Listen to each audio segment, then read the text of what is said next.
Welcome to you on my channel Show and Show No Motion. Today we will discuss about the collisions, a new concept of physics. Let's start. Firstly, we will know the basics of the collision. The collisions are generally of two types. First is elastic collision, and other one is inelastic collision. You have read about it in earlier classes. I will just give you a very fast or quick view about that. In both type of collisions, one thing is common, that is momentum remain conserved.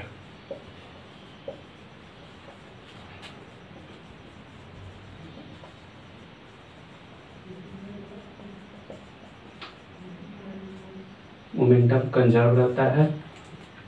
दूसरा, सिर्फ elastic में kinetic energy conserve, in elastic में kinetic energy conserve नहीं रहता। Total energy conserve रहती है इसमें, और इसमें भी टोटल एनर्जी कंजर्व रहती है। इसमें जो लॉस ऑफ काइनेटिक एनर्जी होता है in the form of sound, heat etcetera. तो ये थे बेसिक्स कोलिजन्स के। इलास्टिक कोलिजन में सबसे बेसिक फैक्ट कि काइनेटिक एनर्जी कंजर्व रहती है, जबकि इनइलास्टिक में काइनेटिक एनर्जी कंजर्व नहीं रहता। तो ये तो हमारे बेसिक्स थे। हम लोग को जो पढ़ना है वो collisions in the centre of mass reference, तो उस पर हम बात करते हैं।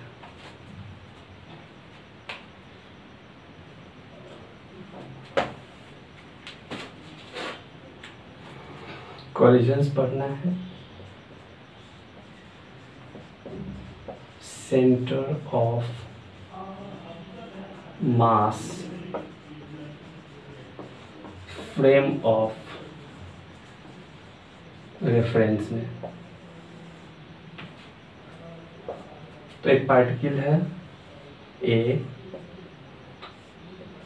जो u1 डैश स्पीड के साथ मोशन कर रही है, इसका मास m1 है। एक अदर पार्टिकल है b जो u2 डैश वेलोसिटी के साथ मोशन कर रही है और इसका मास m2 है।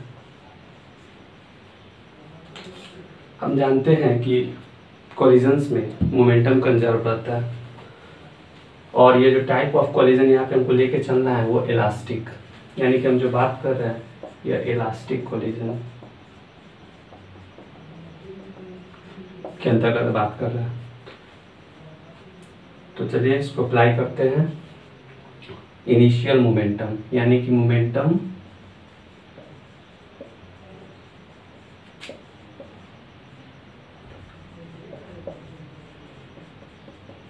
बिफोर कॉलिजन क्या होगा? m1 u1 dash plus m2 u2 dash बराबर 0। यहाँ से जब अगर हम सॉल्व करेंगे m1 u1 डैश बराबर माइनस m2 u2 डैश, यहाँ से हम u2 निकाल लेते हैं। u2 डैश क्या हो जाएगा? Minus m1 u1 dash upon m2, ये निकल गया। अब इस साइड मोमेंटम आफ्टर कॉलिजन, मानते हैं कि इसकी वेलोसिटी v1 डैश हो जाती है और इसकी वेलोसिटी v2 डैश कॉलिजन के बाद। तब क्या होगा? मोमेंटम आफ्टर कॉलिजन क्या हो जाएगा? m1 v1 dash plus m2 v2 dash बराबर 0। यहाँ से निकालेंगे m1 v1 डैश बराबर माइनस m2 v2 डैश। यहाँ से v2 dash minus m1 v1 dash upon m2 हो जाएगा। तो हम u1 डैश और u2 डैश और v2 डैश निकाल लिए। चलिए इसको स्क्रीनशॉट ले लीजिए। Since kinetic energy is conserved, kinetic energy conserve रहती है, इसलिए काइनेटिक एनर्जी निकाल लेते हैं। Half m1 u1 square half m2 m1 dash का स्क्वायर m2 u2 डैश का स्क्वायर बराबर हाफ m1 v1 डैश का square plus half m2 v2 dash का स्क्वायर। यहाँ से हाफ कैंसिल हो जाएगा कॉमन लेने के बाद, तो m1 u1 डैश का स्क्वायर m2 u2 डैश का स्क्वायर m1 v1 डैश का स्क्वायर m2 v2 डैश का स्क्वायर। हम u2 डैश और v2 डैश की वैल्यू निकाल चुके हैं, यहाँ पे पुट करेंगे।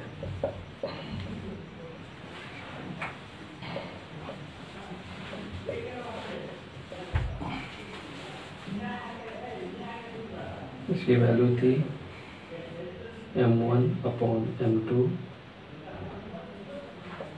u1 डैश का whole square m1 v1 dash का होल स्क्वायर m2 v2 की वैल्यू हमको पता थी m1 अपॉन m2 और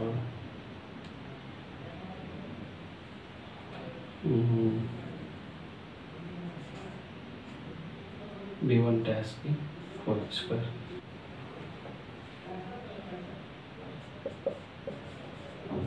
m1 u1 डैश का स्क्वायर स्क्वायर करेंगे तो m2 से m2 कैंसिल हो जाएगा। चलिए सिंप्लीफाई कर लेते हैं। ये हो जाएगा m1 square m2 square u1 dash का स्क्वायर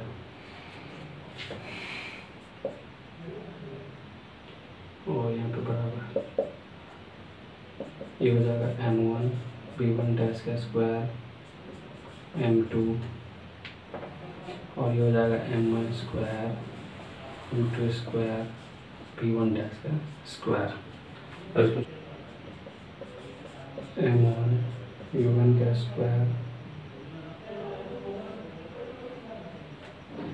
यहाँ से ये कैंसिल और यहाँ से ये कैंसिल, तो ये बचेगा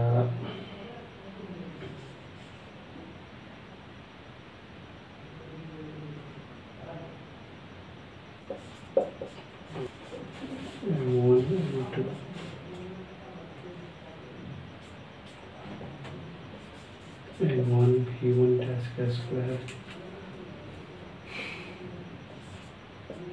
1 plus m1 upon m2 cancel out, m1 से m1 cancel out, v1 dash का स्क्वायर v1 डैश का स्क्वायर v1 बराबर v2 डैश।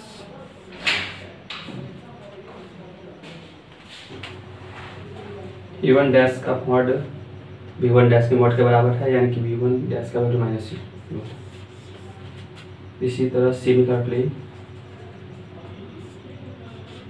v2 डैश की जो वैल्यू होगी माइनस u2 डैश होगी। अब हम u1 डैश और u2 डैश की वैल्यू को फाइंड आउट करेंगे।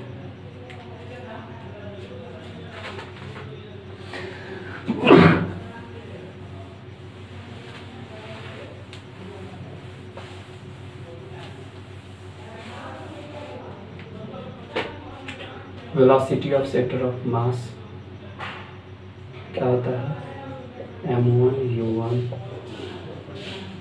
m2 u2 m1 plus m2 ये होता है।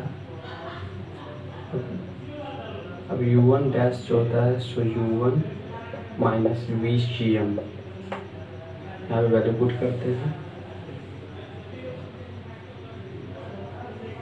m1 u1 m2 u2 m1 plus m2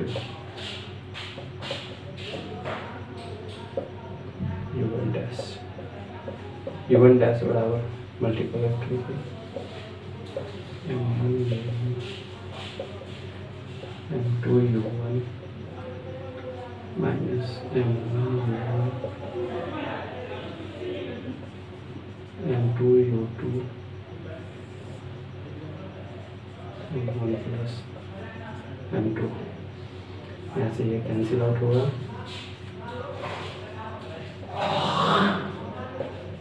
u1 dash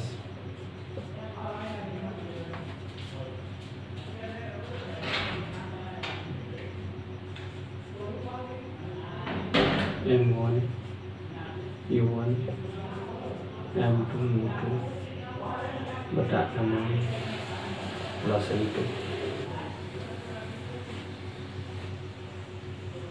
u2 dash बराबर हो जाएगा u2 minus VCM, u2 dash बराबर है u2 minus m1 u1 m2 u2 m1 plus m2 m1 u2 m2 u2 m1 u1 minus m2 u2 बटा m1 plus m2। m2 u2 से m2 u2 cancel, m1 u2 m1 u1 बटा m1 plus m2, ये u2 dash की value.